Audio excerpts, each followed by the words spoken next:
Jose. Contrero. Brandy. Julie. Abby. And Declan. I don't know, maybe I should give it to you. Okay. There you go. Don't zoom. Okay. Okay, so I don't know if any of you know the story of Malia, but I'm going to talk about young parenting because I don't know anything else. And so Malia, I had her when I was 19, and I moved to Florida, and I thought it was all great, and I was married. Sure, whatever. Okay, so my marriage was pretty up and down. We were both pretty young, and so we were excited. Malia was born. And then I found out that my only car got totaled the morning after I had her. So I was trying to take care of that. And then hours later, I found out that Malia had a collapsed lung and had to be taken to another hospital hours away. And I didn't have any way to get there. So that was kind of like that's how my whole young child, Malia's young childhood was. Right away, it was just difficult, very, very difficult. And obviously, she's grown out of it, and she's okay. But at first, it was really hard because I didn't have insurance, I didn't have a car, I didn't have my kid. It was just a whole bomb that went off. So I chose to talk about young parenting because I think it's important to be your best self before you have to try and teach them how to be their best self.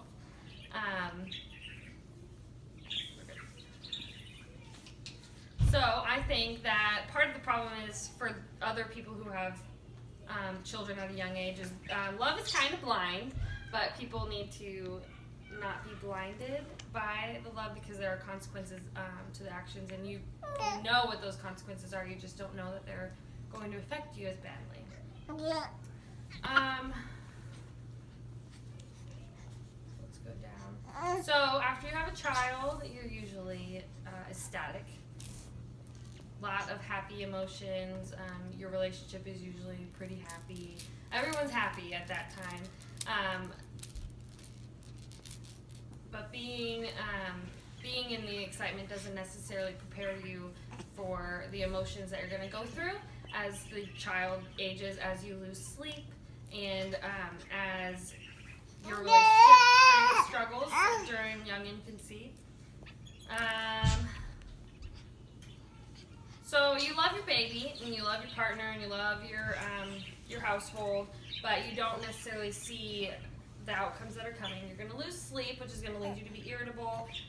Being irritable is going to cause you to lose patience, not just with those in your household, like your baby or your significant other. It would happen with your friends, with jobs, and maybe with extended family members.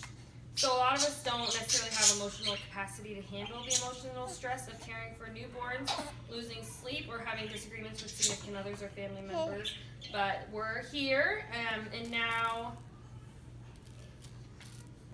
so we're here, and there's one more factor that I think causes having a child at a young age difficult. Education is a big one. If you don't have an education that can give you a job that can support your family, you then lose time with your child, and you have to go to work at a job that overworks you and underpays you, and this can help with the stress factor. So it's important that before you have a child that you get an education so you can be your best self, so that you can go to a job that can provide for them, or you can provide the hours for them. It's not easy being a young parent. It's not really in your best interest or your kid's best interest. But you should give yourself the best chance you have by educating yourself.